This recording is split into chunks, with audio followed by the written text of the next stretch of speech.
નમસ્કાર વિદ્યાર્થી મિત્રો, આજે આપણે ધોરણ 12 ગુજરાતીમાં જે 13મો પાઠ છે મહાત્માના માણસ જે ધીરુબેન પટેલનો છે એમાં આપણે આગળ જોશું.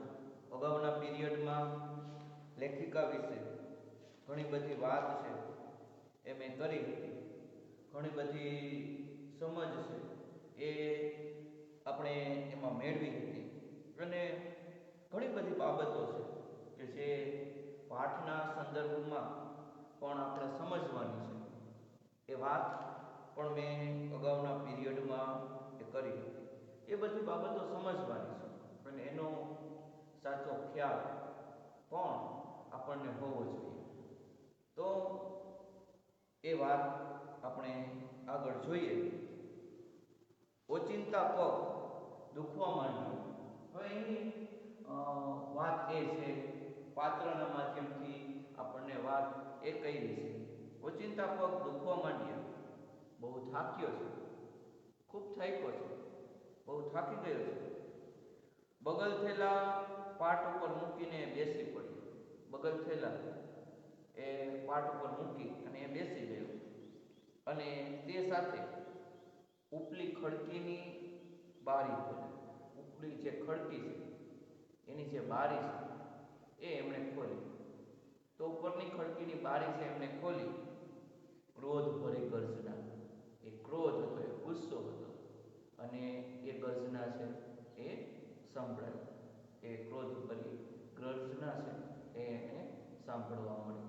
તો સરસ રીતે અહીં વાત લેખકે જે મનોભાવો છે એ મનોભાવોને વ્યક્ત અહીં કર્યા છે, મનોભાવોને અહીં રજૂ કર્યા છે.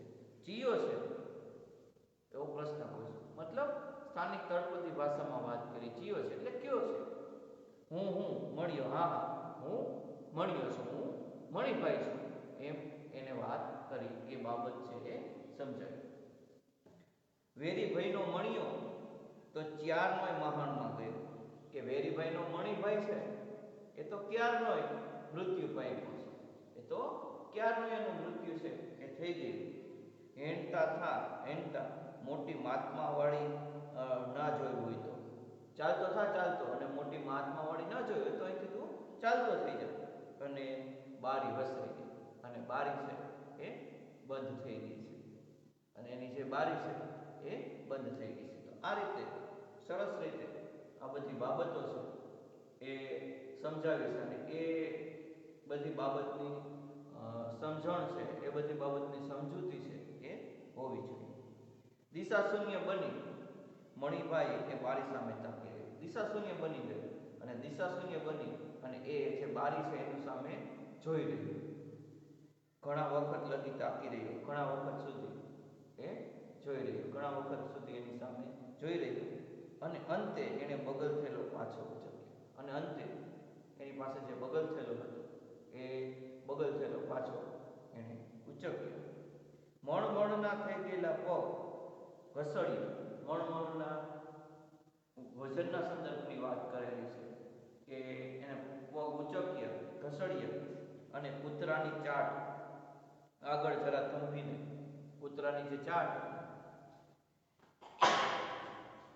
એ કૂતરાની જે ચાટ છે એ આગળ જરા થંભીને રસ્તામાં ખાવા લીધેલું, રસ્તામાં એને ખાવા જે પણ લીધેલું એ ગાંઠિયાનું પડીકું ઊંધું વાળ્યું. ગાંઠિયાનું જે પણ કંઈ પડીકું હતું એ ગાંઠિયાનું પડીકું છે એને ઊંધું વાળ્યું.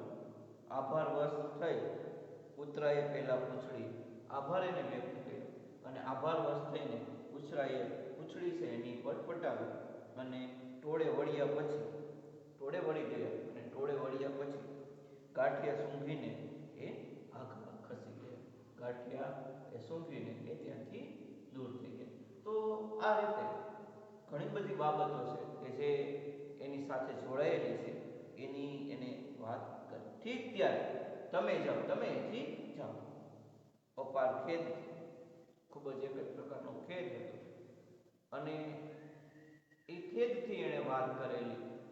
અને મણિભાઈએ પાછું વળીને જોયા વગર, મણિભાઈ પાછું વળીને જોયા વગર બાપ દાદાનો મહોલ્લો, બાપ દાદા માટેનો જે મહોલો છે, એ બાપ દાદા માટેનો મહોલો એ કાયમ માટે છે એ છોડી, કાયમ માટે છે એ છોડી દીધો. તો ઘણી બધી વાત છે, એ વાત એ અહીં કરેલી છે, એ બધી બાબતોની સમજ છે એ અહીં આપી છે. તો આ બધી બાબતો છે, એ બાબતોની વાત એને સરસ રીતે કરી છે.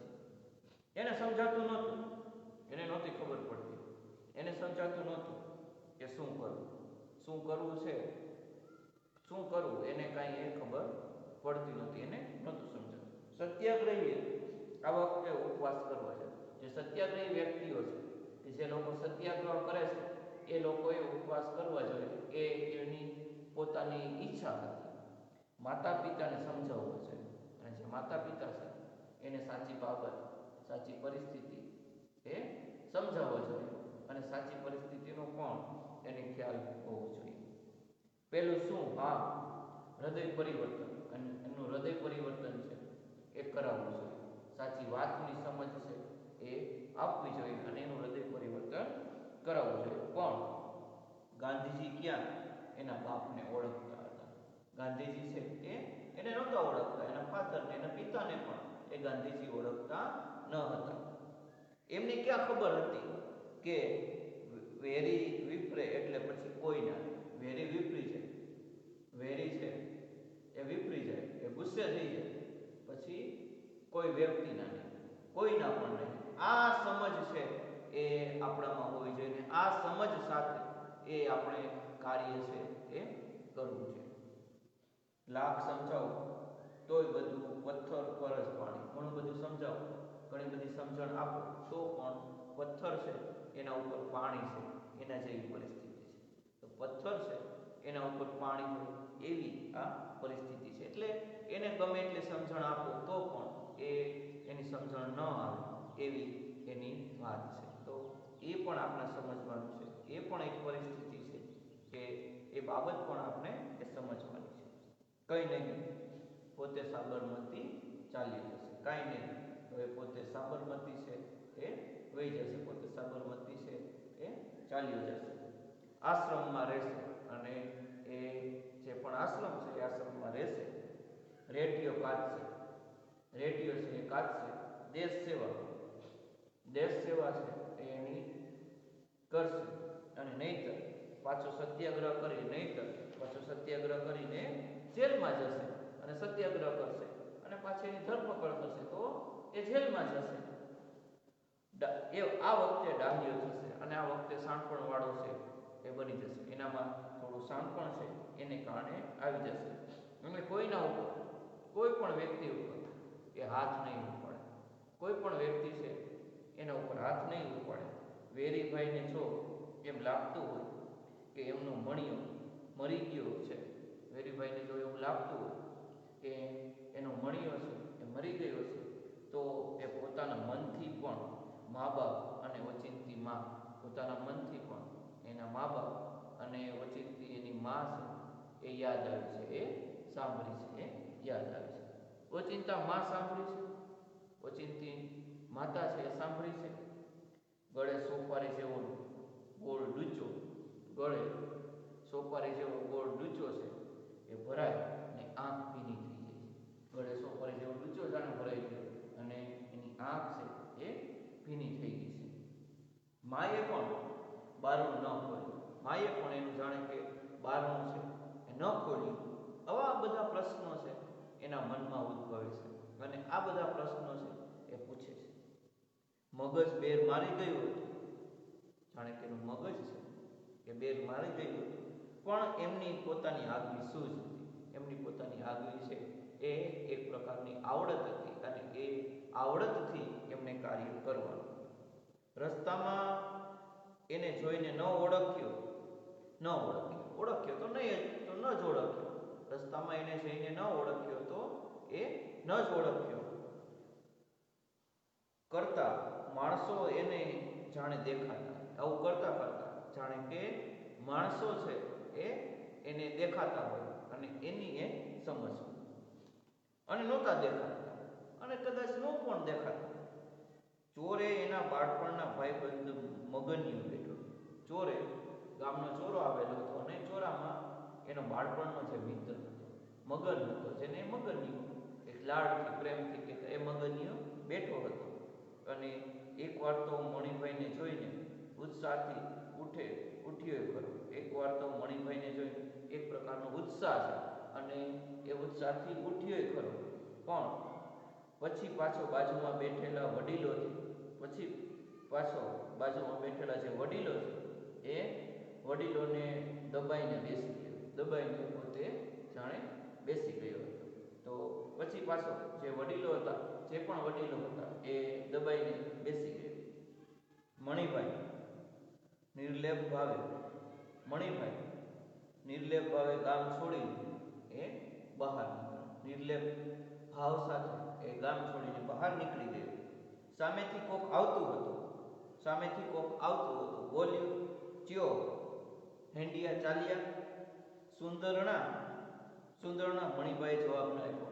મણિભાઈ એ જવાબ છે એ ન આપ્યો. આગળ ચાલ્યો જ ગયો. એ પોતે એ ચાલ્યો જ ગયો. પછી આસ્તેથી મનના કુંડાળ, આસ્તેથી જે મનમાં છે એક પ્રકારના ભાવો, એક પ્રકારના વિચારો છે જાગ્યા. સાથી પહેલાએ સુંદરણાનું નામ દીધું. શા માટે? પહેલેથી જે સુંદરણાનું નામ છે એ આપ્યું. ત્યાં કોઈ સગુવાલું નહોતું રહેતું. કોઈ પ્રકારનું સગુવાલું છે એ ત્યાં કોઈ વ્યક્તિ કે કોઈ સગુવાલું છે એ નહોતું રહેતું. પણ પાછા વળવાની, કોઈને કંઈ પૂછવાની વૃત્તિ, કોઈ પ્રકારની વૃત્તિ જ ન જાય. કોઈ પ્રકારની સમજ, કોઈ પ્રકારની વૃત્તિ જ ન જાય. એ તો સારું થયું કે જોઈ તો રાત સામે મળ્યો. એ તો સારું થયું કે જોઈ તો રાત છે એ સામે મળ્યો. અને ન મળ્યો હોત તો મણિભાઈ સીધો સાબરમતી, અને જો કદાચ ન મળ્યો હોત તો મણિભાઈ છે સીધો સાબરમતી છે એ પહોંચી ગયો હોય. તો એ સાબરમતી છે એ જેલમાં છે એ વહી ગયો. પણ જો મળ્યો હોત, જો એને મળ્યો હોત, જોઈતા આ બધી વાત, આ પણ જે પણ વાત છે એ બધી વાત એ કરી, બધા પ્રકારની વાત એને કરી ને મણિભાઈ સુંદરણાની વાટે છે એ ચાલ્યું. ત્યાંથી એ નીકળી ગયો. હજી એને બધું માન્યમાં નહોતું આવતું. બધી બાબતો, બધું છે એને માન્યમાં નહોતું આવતું. હીરા એકલી ઘર માંડીને રહે. હીરા છે એકલી ઘર માંડીને રહે. અરે એ બને જ કેવી રીતના? કઈ રીતના એ શક્ય બને? કઈ રીતના એ બાબતો છે એ બને? પણ બન્યું. સાવ નાનકડું ઘર હતું. પાટીદાર મોહલ્લાના છેડે અને છેવાડેનું ઘર આવેલું હતું. આંગણામાં ભેંસ હતી. સામે કાથીનો ખાટલો હતો. કાથીનો બનાવેલો જાણે કે ખાટલો હતો. એના ઉપર બેઠી હીરા રાવજીને રમાડતી. જાણે કે રાવજીને પોતે રમાડતી હતી. મણિભાઈને જોઈને સફાળી ઊભી થઈને સામે દોડી. મણિભાઈને જોઈને એ સફાળી જાગી ગઈ અને સફાળી જાગી જઈને એ સામે દોડી. મણિભાઈનું સ્તબ્ધ થઈને એનું રૂપ જોઈ રહ્યું. એનું જે પણ કંઈ રૂપ છે એ રૂપ જોઈ રહ્યું. અને એ રૂપને જોઈ રહ્યો હતો. ખાદીની જાડી દોઢવેલી સાડી અને દાગીના વગરનો દેહ. કોઈ પણ દાગીના એને નહોતા પહેર્યા. એ દાગીના વગરનો દેહ. આ હીરા છે, આ બધું હીરા છે. એને પ્રશ્ન કર્યો કે આ બધું હીરા છે? જોઈ શું રહ્યા છો તાકી? તમે શું તાકીને મારી સામે જોઈ રહ્યા? એવો એમણે પ્રશ્ન કર્યો. પણ તું લે, હું જ ને નથી વર્તાતી, નથી ઓળખતી, નથી સમજણ પડતી કે નથી તું મને ઓળખ? તારા ઘરેણા ક્યાં ગયા? તારા જે આભૂષણો છે કે જે આભૂષણો તું પહેરતી હતી એ તારા આભૂષણો છે ક્યાં ગયા છે? એવો એને મનમાં પ્રશ્ન થયો. ડોકું આકાશમાંથી આવ્યું હશે નહીં તારા, એ જાણે કે આકાશમાંથી આવ્યું હોય એ રીતના એને વાત કરી. પણ એ બધી વાત પછી, એ બધી વાતો તો આપણે પછી કરશું. પહેલા બેસો, પાણી પીઓ. પાણી તમે પીઓ. આય હાય, કેવા થઈ ગયા છો? સાવ છે તમે કેવા બની ગયા છો? સાવ કયા પ્રકારના અને કેવા છે સાવ એ તમે બની ગયા છો?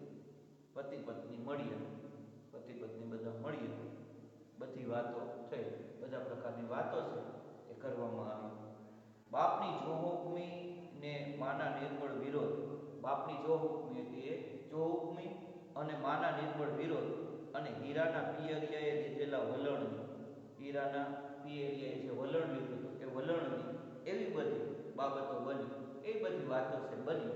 પણ મણિભાઈનું મન એ કૌતુક મળતું નથી. એક પ્રકારનું કૌતુકતા હતી અને એ કૌતુકતા એને મળતી નહોતી.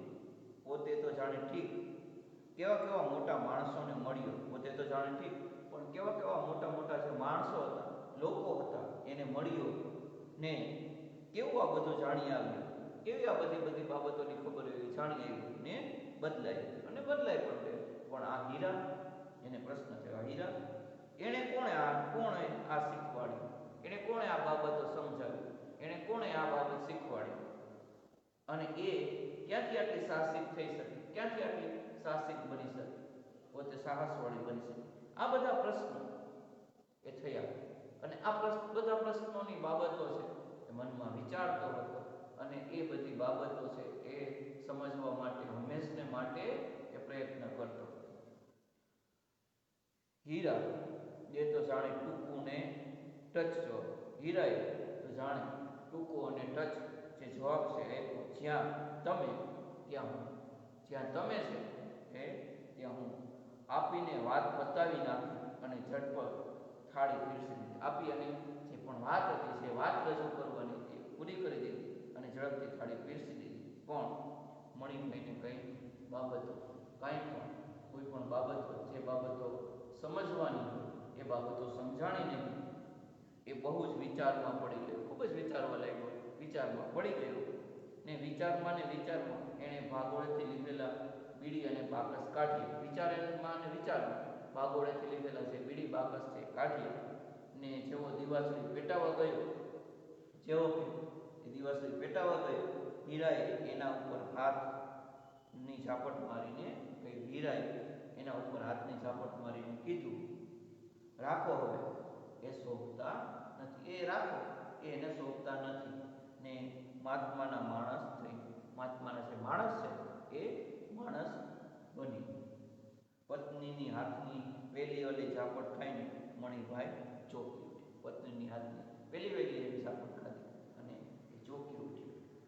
ચીડાવવાની તૈયારીમાં હતો, એ ગુસ્સે થવાની તૈયારીમાં હતી, ચીડાવવાની તૈયારીમાં ત્યારે સામસામી નજર મળી અને બંને હસી પડી. સામસામે જોયા અને હસવાયા. તો સરસ રીતે ઘણી બધી બાબતો કે જે બાબતની આપણે જીવનમાં પણ સમજ મેળવવાની છે એ વાત છે એ સરસ રીતે અહીં